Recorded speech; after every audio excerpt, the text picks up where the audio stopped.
오늘 설교의 시작은 여러분이 가지고 계신 이 주보의 목회 칼럼을 보면서 이제 시작을 하도록 하겠습니다. 이런 주보의 칼럼란을 보시기 바랍니다. 그 길을 함께라고 하는 제목으로 시작이 되는데, 오늘 성경을 봉독한 권사님이 우리를 대신해서 읽어 주시겠습니다. 지금은 사순절 기간이며 오늘은 종려주일입니다. 사순절이란 부활절 전에 금식하는 40일간을 말하며, 종려주일이란 예수님께서 우리의 죄를 대속하시려고 십자가를 지시기 위해 예루살렘에 들어오시는 날을 기념하는 날로, 이때 백성들은 종려나무 가지를 꺾어 흔들며 맞이했다 하여 붙여진 이름입니다. 종려주일로부터 고난주간이 시작되고 고난주간이 맞춰지는 날 부활절로 이어집니다. 이것이 교회력의 절기입니다. 그러므로 이번 한 주간은 교회력 중 가장 의미 있는 한 주간이 되겠습니다. 교회는 이것을 좀 더 깊이 인식하고 성도들은 숙연한 마음으로 의미 있는 한 주간을 보내야 합니다. 예수님의 고난을 깊이 묵상하고 자신을 성찰하며 신앙이 깊이 있게 다져지는 영적 성숙의 기간으로 삼는 것입니다. 삶의 참 소망이며 기쁨이 되시는 부활의 주님을 다 함께 맞이하는 4월이 되기를 기도합니다. 아멘. 그렇습니다. 오늘은 종려주일입니다. 저는 이 종려주일을 맞이할 때마다 예수님을 생각하면 제 마음이 참 아려옵니다. 예수님 예루살렘 성으로 들어가셨습니다. 뭘 하기 위해서 들어가십니까? 죽기 위해서 들어가시는 것입니다. 많은 사람들이 몰려 나와서 자기들의 겉옷을 벗어서 길에 깔고 종려나무 가지를 흔들면서 환영합니다. 환호합니다. 다윗의 자손 예수여, 하나님의 영광을 받으시옵소서, 우리를 구원하여 주시옵소서, 뜨겁게 환영을 하는 거예요. 그러나 예수님의 마음이 어떠셨을까 한번 생각을 해봅니다. 지금은 저렇게 열렬히 환영하는 저 무리들이 얼마 가지 않아서 얼굴에 독을 품고 바라바는 놔주고 예수를 죽이라, 십자가에 매달으라 외치는 이것을 예수님은 너무나도 잘 아셨을 텐데, 환호하고 환영하는 그 무리들을 그 길을 걸어가시면서 예수님 참 마음이 말로 다 할 수 없이 아프셨을 것이다, 이런 생각을 하는 것입니다. 그러면서 저는 이 광경을 생각하며 오늘 우리들의 신앙의 생활을 생각해 봤습니다. 우리가 은혜가 될 때는 여호와 하나님 찬송합니다, 영광 받으시옵소서 환호하지만, 조금 수가 틀리고 비유에 거슬리면 예수님을 멀리하고 예배를 멀리하고 교회를 멀리하는 시험 드는 이런 모습들이 오늘 우리의 신앙생활의 모습이 아닌가. 이 모습이 마치 예루살렘 성에 입성하시던 이 모습, 그 환경과 너무나도 흡사하다, 이런 생각을 하게 됩니다. 예수님은 십자가를 지시고 갈보리산 위에 고통을 당하시며 생명을 마감하시기까지 모든 과정 속에서 언제가 제일 괴로우셨을까, 이런 생각을 해봅니다. 오히려 십자가에 돌아가시는 그 순간보다는 오늘 우리가 읽은 겟셋마네 동산에서 십자가를 앞에 놓고 하나님께 기도하던 그때가 예수님이 가장 마음으로 아프시고 힘드셨던 이런 시간이 않나, 이런 생각을 하게 되는 것입니다. 오늘 우리가 읽은 말씀은 마태복음 26장에도 나오고 누가복음 22장에도 나오는 말씀입니다. 누가복음 22장 44절에 보면 예수님께서 기도하시는 모습을 이렇게 표현하십니다. 힘쓰고 애써 더욱 간절히 기도하시니 땀이 땅에 떨어지는 핏방울 같이 되더라. 여러분, 저 말씀을 다시 한번 보십시오. 예수님께서 힘쓰고 기도하셨다라고 해도 문맥상에 하자가 전혀 없습니다. 그런데 힘쓰고라고 하는 말로 끝나지 아니하고 뒤에 애써 또 한 번 더 더욱 간절히 기도하셨다, 이렇게 말씀을 하고 계시는 것은, 이것은 예수님의 마음의 아프심을, 극치를 우리에게 보여주는 이런 말씀이다, 이렇게 생각이 되어지는 것입니다. 그러면 이 예수님의 마음 아픈 하나님을 향한 기도를 사람들이 이해해 주었습니까?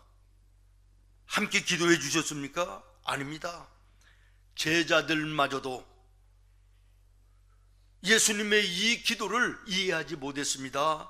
그 아픈 마음을 헤아리지를 못했습니다. 심지어는 겟세마네까지 데리고 갔던 세 명의 제자 베드로, 야고보, 요한까지도 예수님의 이 아픈 마음을 헤아리지를 못했습니다. 심지어는 예수님이 그 세 명에게는 특별히 말씀하십니다. 얘들아, 내가 마음이 너무나도 아프고 괴로워 힘들고 어렵다. 너희들은 깨어 있어서 나와 함께 기도해 주라 라고 이렇게 개인적으로도 부탁을 하셨건만 이 세 명은 오늘 말씀해 보니까 잠자고 있었다 그랬습니다. 잠자고 있었다. 다시 말하면 예수님 나를 향하여 구원하시기 위하여 하나님을 향하여 기도하신 그 기도는 외로운 기도셨다는 거예요. 고독의 부르짖음이었다는 것입니다. 그리고 우리는 그 은혜로 인하여 구원받게 되고 이 땅을 살아도 하나님 나라를 소망하는 믿음의 삶을 살게 된 것입니다. 그러므로 오늘 우리는 예수님의 이 겟세마네 기도를 기억해야 될 것입니다. 잊어서는 안 될 것입니다. 그리고 나아가서 우리의 기도에 무릎을 꿇어 하나님께 감사해야 될 것입니다. 또 다른 구원 없는 사람들을 위해서 기도해주는 나와 여러분 또한 되어야 될 것입니다. 저희 어머니의 외로운 기도와 고독의 부르짖음의 기도가 저희 가정을, 우리 가문을 살렸습니다. 저희 가문은 이모가 무당이고 우리 집안에도 곳곳에 신주단지를 모셔놓은 우상단지의 가정이었는데 우리 어머니가 홀로 예수님을 믿게 됐습니다. 그러니 주변 사람들뿐만 아니라 친척들 문중에서도 얼마나 많은 핍박과 어려움이 있는지 모릅니다. 우리 아버지도 얼마나 핍박을 했는지 모릅니다. 그러나 우리 어머니 새벽마다 외로운 기도, 고독의 부르짖음의 기도가 우리 온 가정을 살렸습니다. 미국 사람들이 이야기합니다.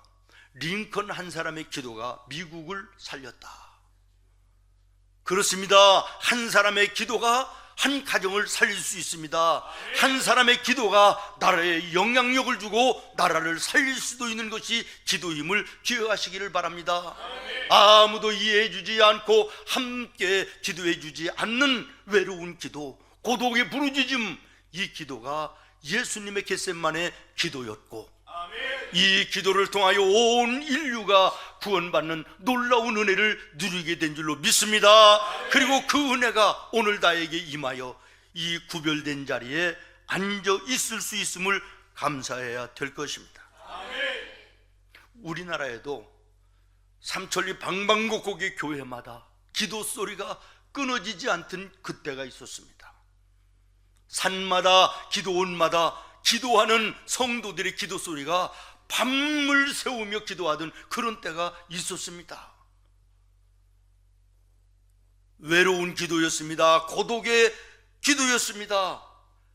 그러나 그 기도가 우리 한국의 교회들을 세계에 정말 내놓을 수 있는 부흥의 역사를 가져왔고 지지리도 가난하고 못 먹고 못 살던 이 나라가 잘 먹고 잘 사는 경제 강국으로 부강하게 되는 밑받침이 됐던 것을 기억해야 될 것입니다. 저도 신학교를 다닐 때 제법 기도원을 많이 다녔습니다. 특별히 삼각산 기도원, 기도원마다 기도하러 올라오는 성도들이요, 차고 넘쳐 숙소가 모자랄 정도였습니다. 그리고 밤 1시든 2시든 3시든 산속에 들어가 보면 바위 밑 나무 밑 골짜기마다 부르짖는 기도 소리가 막 들려오는데, 가만히 기도의 내용을 들어보면요, 자기를 위해서 기도하는 사람 거의 없습니다. 나라와 민족을 위해서 기도하는 거예요. 한국의 교회들을 위하여 기도하는 거예요. 그 누구도 알아주지 않는 외로운 고독의 부르짖음의 기도가 한국 교회를 부흥케 했고, 이 나라를 경제적으로 잘 살게 하는 밑거름이 되게 하는 놀라운 역사가 있었음을 우리는 잊어서는 안 될 것입니다. 그러나 오늘 우리 교회들이 어떤 모습입니까? 기도의 소리들이 잦아졌습니다. 없어졌습니다. 기도원마다 찾아오는 사람이 없습니다. 대부분의 기도원들이 문을 닫아버려요. 도시 주변에 있는 몇 기도원만 기도원의 이름을 그대로 이어가고 있습니다.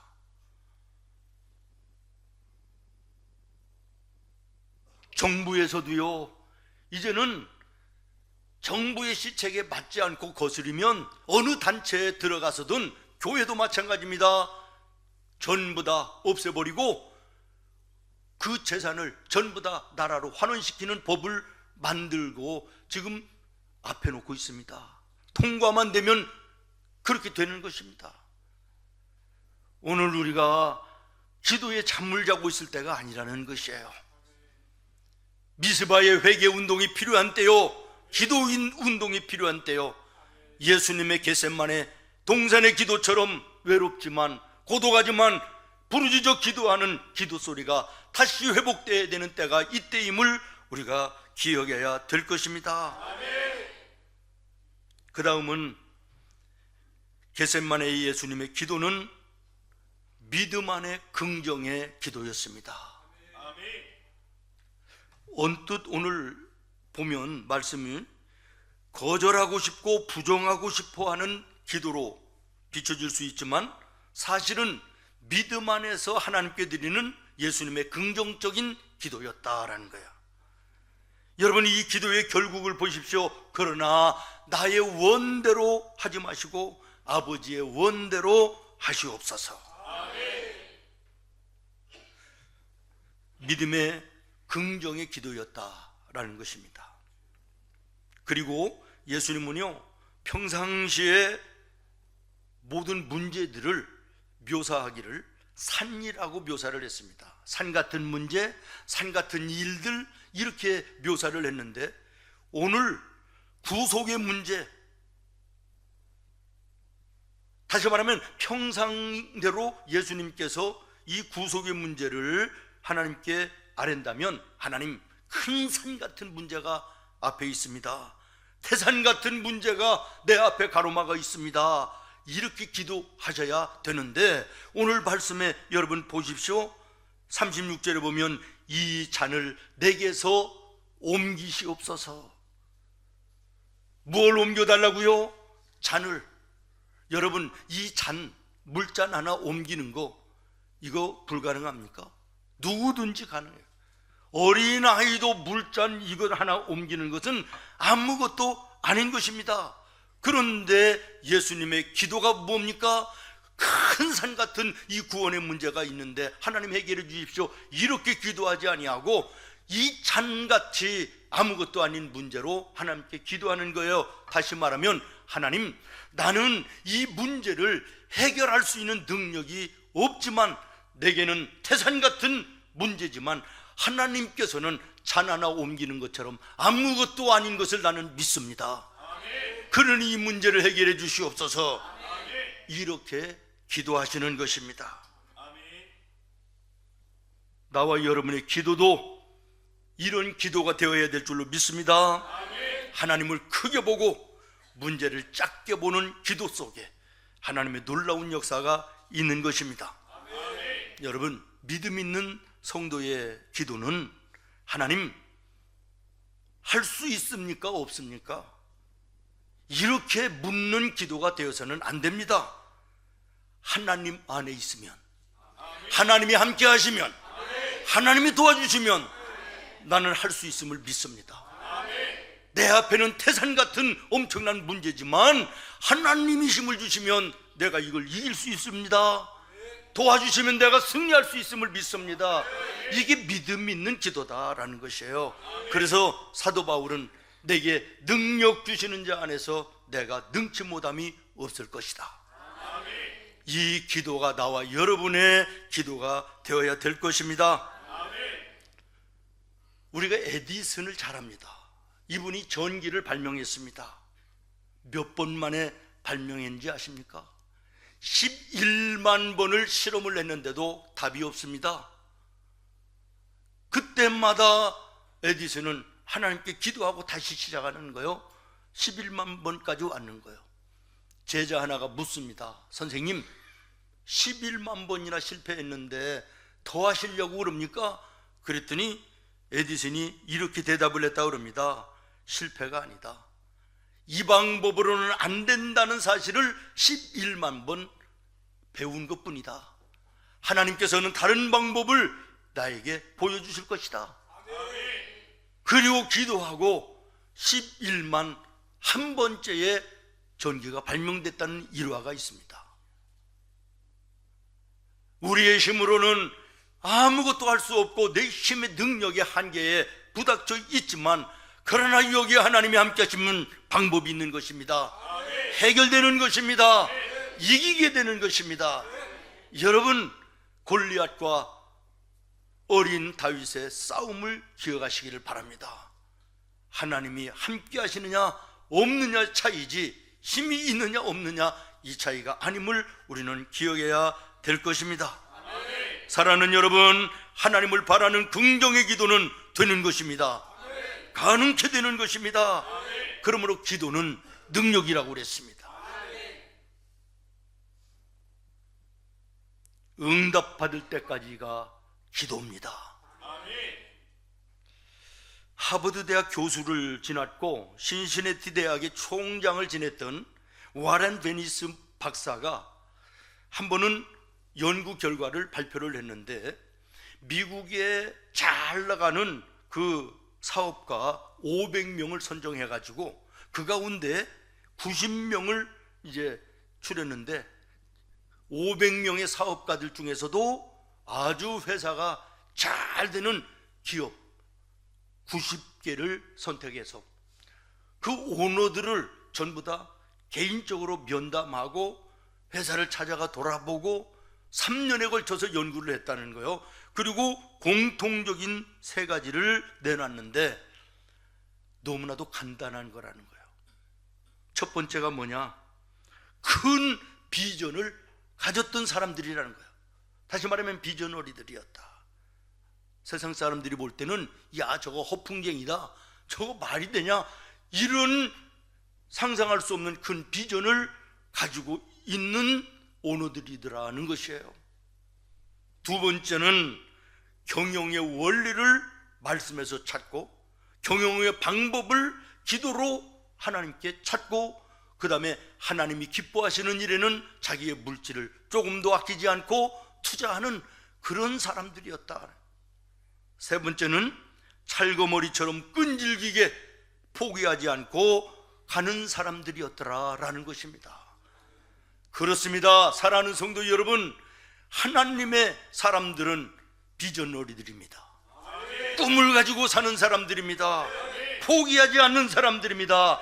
모든 것을 하나님께 맡기고 기도하고 주님이 주시는 힘과 능력으로 살고자 하는 사람들이 믿음의 사람들인 것입니다. 생각해 보십시오. 포기라고 하는 것은요, 내가 결정하는 거예요. 실패라는 건 내가 결정하는 것이에요. 내가 실패라고 하는 자리에서 주저앉아 있지 않고 기도하고 일어나 새롭게 시작하면 이것은 실패가 아니라 또 다른 안 되는 방법을 하나 더 경험한 것뿐이고, 하나님이 길을 열어주실 것을 믿고 나가기 때문에 이것은 실패가 아닌 것입니다. 오늘 혹시 여러분의 삶 속에 어떤 문제가 있습니까? 태산 같은 내 힘과 능력으로 감당하기 어려운 것이 있습니까? 여러분이 할 수 있는 것은 여러분이 하셔야 됩니다. 그러나 여러분의 한계와 능력을 넘어서는 것은 하나님께 구해야 되는 것입니다. 믿음 안에 긍정의 기도가 있을 때 하나님 도와주시는 거예요. 하나님이 방법을 주시는 거예요. 길을 열으시는 것입니다. 마지막으로 예수님의 겟셋마네 기도는 36절 다시 한번 보겠습니다. 36절 시작.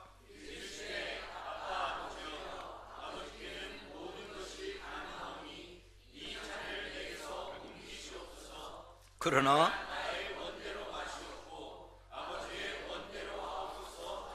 아멘. 맡기는 기도였다는 거예요. 맡기는 기도였다는 것입니다. 하나님께 전적으로 울타가는 기도가 겟셋마네 예수님의 기도셨다라는 거예요. 사랑하는 여러분, 예수님께서 겟셋마네 동산에서 기도하신 후에 갈보리산 십자가를 지시기까지의 여정을 여러분 주목해서 성경에 읽어보신 적이 있습니까? 겟셋마네 동산에서 하나님께 기도하시고 난 예수님의 그 모습을 보면 어느 곳에서도 안절부절 못하고 불안해서 초조해하는 모습 없습니다. 두려워서 은둔에 들어간 적도 없습니다. 검과 몽치를 가지고 잡으러 달려드는 로마 병정들 앞에서도, 공회에 끌려가 재판을 받고 위협을 받는 그 상황 속에서도, 빌라도 총독이 협박하고 군인들이 조롱하는 그 앞에서도 예수님은 조금도 두려워하지 않았습니다. 불안해하지 않았습니다. 여유로우셨고 오히려 당당하셨습니다. 왜 그렇습니까? 하나님께 맡겼기 때문입니다. 여러분, 하나님께 맡겨놓고 살면 평안합니다. 당당하게 살 수 있는 것입니다. 내가 입으로는 맡깁니다, 주여 맡아주시옵소서 해놓고도 마음에는 그대로 품고 있으니까 불안한 거예요. 초조한 거예요. 염려되고 잠이 안 오는 거예요. 소화가 안 되는 거예요. 정말 내 모든 기도의 제목을 하나님께 맡기면 평안할 수 있습니다. 자유할 수 있습니다. 당당할 수 있는 것입니다. 그리고 당당한 자에게 힘을 주시고 이기게 하시는 것이죠. 우리 어린아이들을 키워볼 때 어린아이들이 지가 해결할 수 없는 문제를 가지고 끙끙거리고 있으면 지 문제예요. 그러나 힘들고 어렵지만 엄마한테, 엄마 내가 이런 문제가 있어요, 이거 사고 싶어요, 근데 내 능력으로 안 돼요, 엄마한테 얘기하면 그때부터는 엄마 문제가 되는 거예요. 마찬가지입니다. 사랑하는 여러분, 내 삶에 큰 산 같은 어려운 절망적인 문제가 있을지라도 내가 뭉켜주고 끌어안고 있으면 내 문제이나 하나님께 맡기면 하나님의 문제가 되는 것이에요. 믿습니까? 여러분, 오늘 어떤 문제가 있습니까? 뭔가 내 생각대로 내 계획대로 안 돼서 힘들고 어려운 거 있습니까? 여러분 혼자 앉아서 투덜대면 원망과 불평이 되는 것입니다. 다른 사람 붙잡고 얘기하면 이거 원망과 불평이 되는 것이에요. 오히려 이것이 이제 여러분 돌아와서 여러분을 더 힘들게 하는 문제가 되는 거예요. 하나님께 말씀하세요. 그러면 기도가 되는 것이고, 기도는 하나님의 능력을 보는 능력인 것입니다. 어리석은 인생 살지 말고, 어리석은 방법으로 인생 걸어가려고 하지 말고, 정말 하나님이 전능하신 하나님을 믿는다면 맡기시기 바랍니다. 울타가시기를 바랍니다. 다니엘은 바벨론의 다리오 왕이 자기 외에 무릎 꿇는 그 사람은 전부 다 죽이겠다 그러는데, 날마다 하나님 앞에 무릎 꿇어 기도하던 다니엘 죽음의 위기 속에 들어갑니다. 하나님께 기도하고 하나님께 생명을 맡깁니다. 다리오 왕이 나를 죽인다고 할지라도 하나님이 생명의 주인이신데 하나님이 책임져 주실 줄로 믿습니다. 변함없이 무릎을 꿇었습니다. 사자굴에 던져지고 불 속에 던져져도 하나님이 눈동자처럼 지켜주신 줄로 믿습니다. 한나의 기도가 어떻습니까? 여인에게 아이를 갖지 못한다는 것처럼 안타까운 일이 어디 있습니까? 그런데 둘째 부인이 한나를 조롱합니다. 그러니 얼마나 고통스럽습니까? 내 문제로 해결할 수 없는 문제기에 하나님 성전에 올라가서 무릎 꿇고 기도합니다. 주의 종이 말합니다. 너희의 기도를 하나님이 들으셨을 것이다. 그렇게 될 것이다. 그랬더니 한나가 그 기도의 문제를 하나님께 완전히 내려놓고 맡기고 나서는 성경에 보십시오. 그 얼굴에 근심하는 빛이 전혀 없었더라라고 말씀하고 있습니다. 맡기기 전에는 불안하고 염려되지만 맡겨놓으면 평안합니다. 자유하게 됩니다. 당당하게 되는 줄로 믿습니다. 여러분, 예수님도 기도하실 때 하나님 아버지, 저의 뜻은, 저의 계획은, 저의 마음은 이런 것입니다. 그러나 내 마음대로, 내 뜻대로, 내 계획대로가 아니라 하나님의 계획대로 하십시오.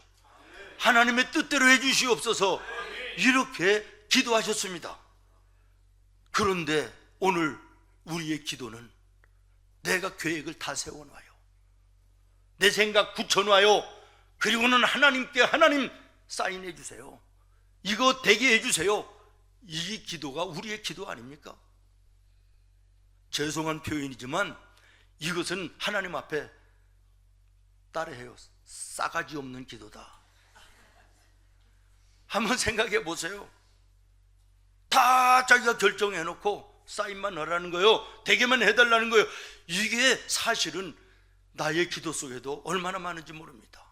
하나님, 나의 계획은, 나의 생각은, 내 마음은 이겁니다. 그러나 하나님이 보실 때 아니면 안 들어주셔도 나는 감사합니다. 이게 진정한 기도인 것입니다.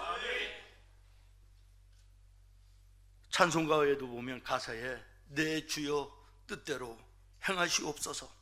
이 세상 고락간 주님 인도하시고 날 주관하셔서 뜻대로 하소서. 우리는 찬송하기도 하고 기도하기도 하면서 정말 제대로 된 하나님이 받으시고 기뻐하실 만한 기도가 아닌 내중심적인 기도일 때가 너무나도 많이 있습니다. 맡긴다고 하면서도 여전히 들켜지고 품어안는 이 모습이 연약한 우리의 모습은 아닌가 돌아보면서 겟세마네 동산의 예수님의 기도를 기억하시기를 바랍니다. 말씀을 마치겠습니다. 예수님의 겟세마네 기도는 외로운 기도, 고독의 부르짖음이었다. 그러나 이 기도가 인류를 구원하고 나와 여러분을 이 자리에 앉게 하신 은혜임을 믿습니다. 그렇다면 나 한 사람의 외로운 기도와 고독한 부르짖음이 내 가정을 살릴 수가 있습니다. 내 자녀들을 바꿀 수가 있습니다. 내 사업을 바꿀 수가 있는 줄로 믿습니다. 여러분의 외롭고 고독한 기도를 다른 사람들이 이해해 주지 못하고 함께 해주지 아니할지라도 하나님은 들으시는 것입니다. 하나님은 보시는 것입니다. 이 기도를 쉬지 않기를 바라고 고난주간을 통하여 이 기도의 시작이 되는, 동기가 되는 은혜가 있으면 좋겠습니다. 두 번째, 예수님의 겟세마네 기도는 믿음 안에서 드리는 긍정의 기도였다. 내게는 태산 같지만 하나님은 잔 하나 옮기는 것처럼 아무것도 아닌 줄로 믿사오니 주님의 뜻이라면 옮겨주시옵소서. 주님께 맡기는 이 기도가 나와 여러분의 기도가 되어야 됩니다. 세 번째는 위탁의 기도, 맡기는 거였다는 거예요. 예수님은 십자가의 이 아픔과 고난을 하나님께 맡겨놓고 당당했습니다. 자유했습니다. 여유가 있으셨습니다. 예수님 따라가는 나와 여러분, 이 모습으로 날마다를 승리하는 우리 성도들 되기를 예수님의 이름으로 축원합니다. 주신 말씀을 생각하면서 한 1분간만 묵상으로 조용히 하나님 앞에 기도하도록 하겠습니다. 예수님의 겟셋만의 외롭고 고독했던 부르짖음의 기도를 기억해 하여 주시옵소서. 나의 하나님을 향한 오늘의 기도를 주님 기억하여 주시옵소서. 예수님의 기도는 믿음 안에서 드리는 긍정의 기도였습니다. 원망과 불평의 기도가 아니라 감사함으로 하나님의 뜻을 구하는 기도였습니다. 말만이 아니라 온전히 맡기는 기도였음을 기억하시기를 바라고 나의 기도의 생활을 점검하며 돌아보시기를 바랍니다.